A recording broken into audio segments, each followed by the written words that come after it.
Hello, we are ready for another exciting evening of math fun, and we are on the 3.2 getting ready for the problem. And this whole section is about these inverses that we have been doing. So an inverse variation is written as y equals k. Now k is a constant number divided by x.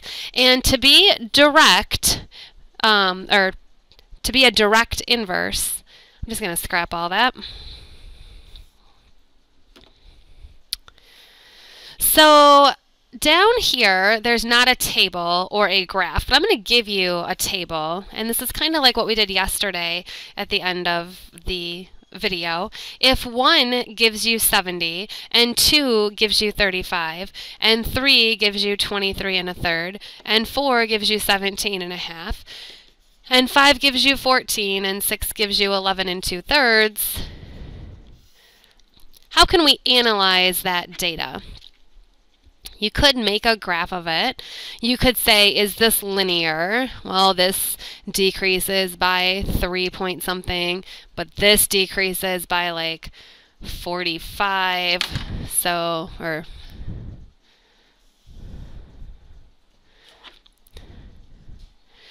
but this decreases by like 35.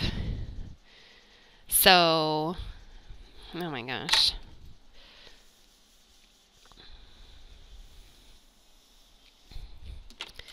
Okay, this decreases by 2 and a third. This decreases by 3 and a half.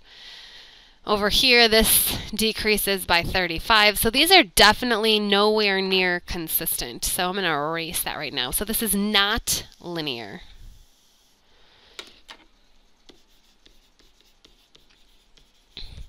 So the next thing you're going to test is do the numbers multiply to give you the same thing.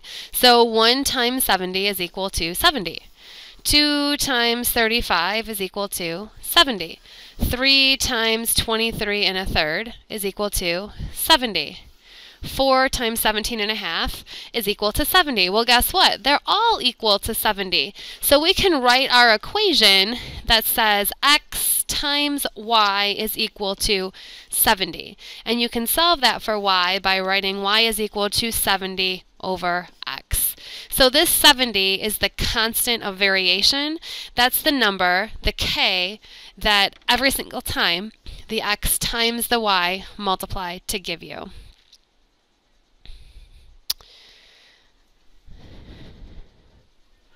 So we're going to do the next problem. We're not going to answer these.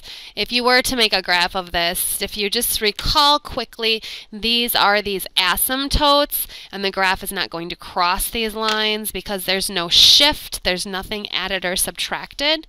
If there was, these asymptotes would shift. So this hyperbola is going to look like that, where 1 is going to give you 70, and it's going to get closer and closer to the x-axis, never touching it, because for the rest of your life you can divide 70 by a number and get an answer. So we have this exciting story about Mr. Cordova, lives in Detroit, he travels to Baltimore, the trip is 500 miles.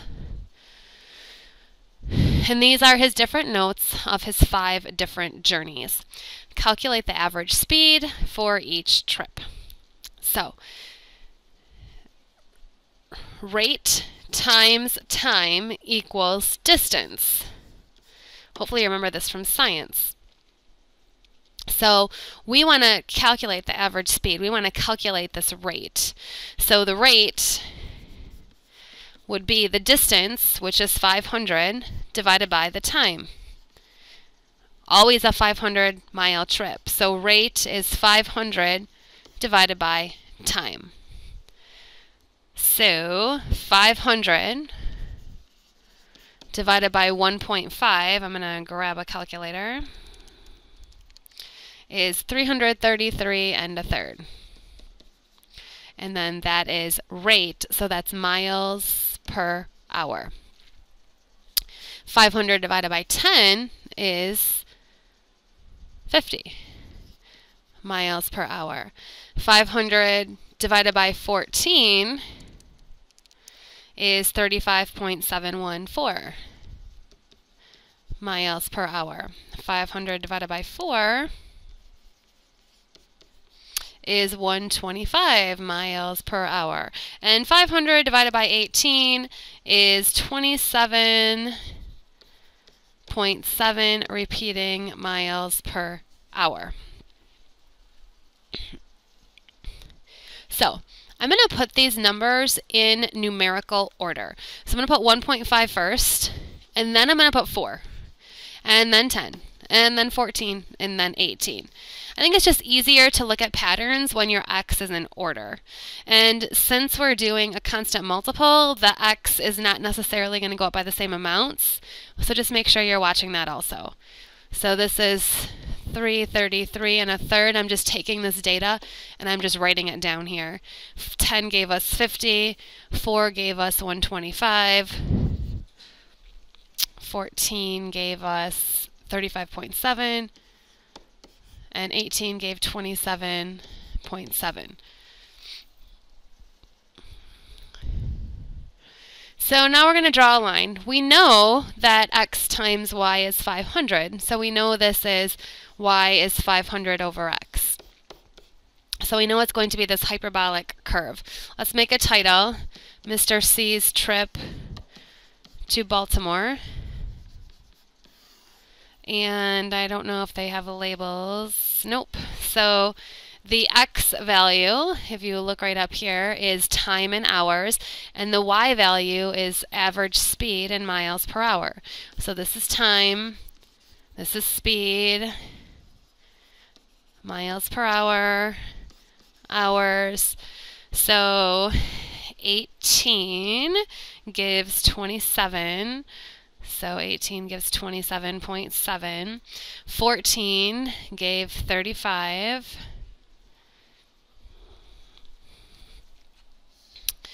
10 gave 50. 4 gave 125. And 1.5 gave 333, which is totally off this graph. So it's like way up here. So this is going to come swooping down, oh boy, and it should flatten right out. And it really should hit all these points. So this graph, it needs to be more flat. Okay, this is just going to be, it's going to be more like that. I'll just, so look at the blue line. It's going to be pretty darn steep because it's got to get like double height to get to 333. But these curves, these hyperbolic curves, they can hit every single point, especially when you're making this from an equation. So again, speed, let's use our words, is 500 miles divided by time, or hours. So now the question is 6, 8, 12, and 16.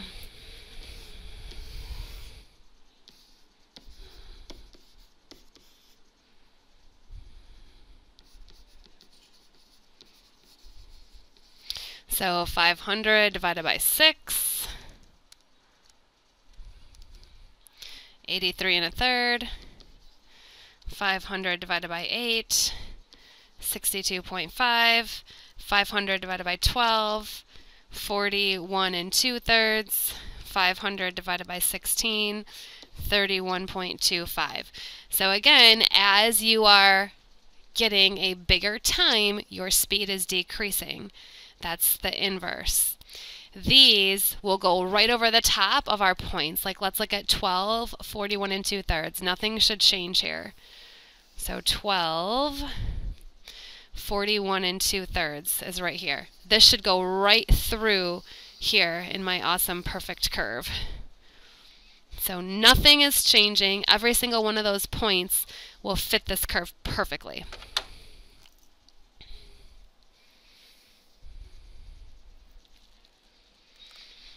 So yes, it fits perfectly. You could put them all on there right now if you'd like. Okay, so now you're given a table, And since we're doing this whole distance thing, it's probably the same exact pattern. So let's see if x times y gives a constant number. In fact, you might want to try this on your own. Pause and then play and see how you did. So 30 times 10 is 300. 40 times 7.5 is 300. 50 times 6 is 300. 60 times 5 is 300. 7 times 4.3 is 300. So how far is it from Detroit to Mackinac? It is 300 miles.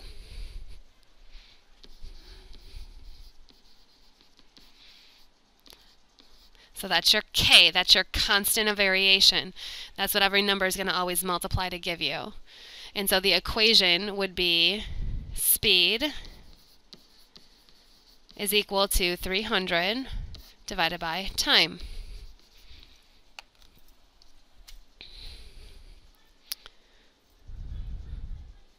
So as the speed increases, the time it takes to get there decreases.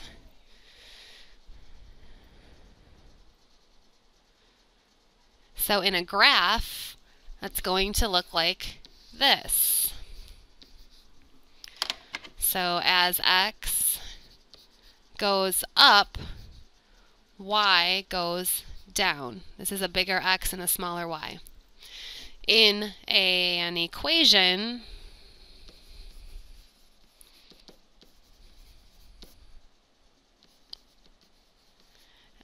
the bigger the number you divide by, the smaller your answer. So that's how we know it's an inverse, the opposite thing's happening. So again, our equation is 300 divided by time.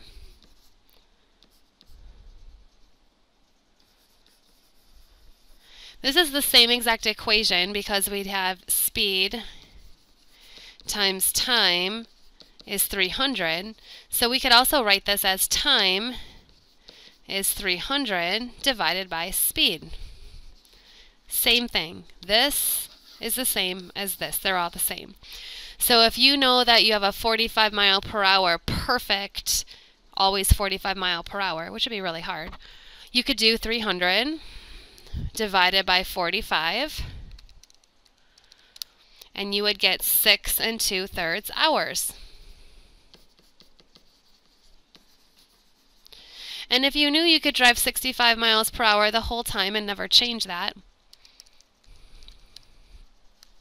it's an average speed, it would be 4.615, and there's a bunch more numbers.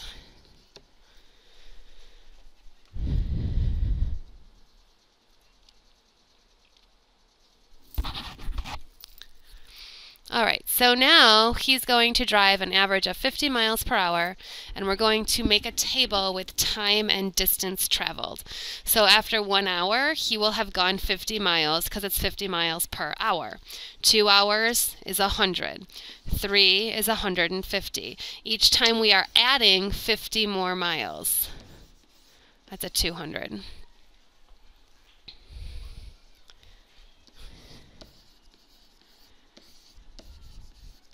So this is not a hyperbola. These numbers don't multiply to give you the same thing. You are constantly adding 50. So this is a line.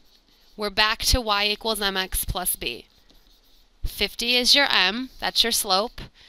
B is when x gives you 0, what does y give you? So your equation is y equals 50x plus 0.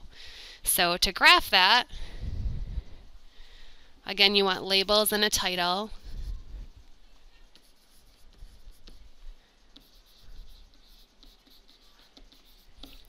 Zero gives 0, 1 gives 50, 2 gives 100, 3 gives 150, 4 gives 200, 5 gives 250, 6 gives 300, and would it make sense to connect the dots, do the middle times work?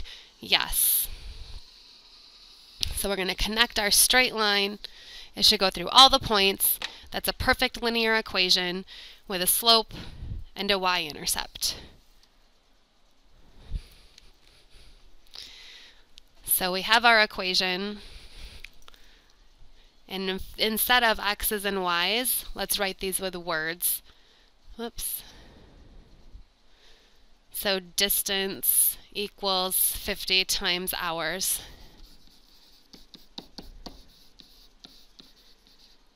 Plus 0. You don't need the plus 0. So as time increases, more distance is traveled.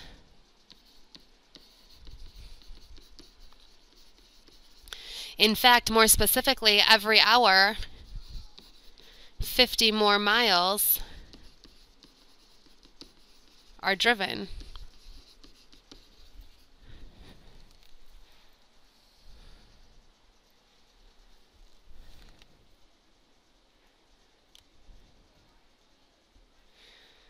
All right, we are going to do question 4 tomorrow.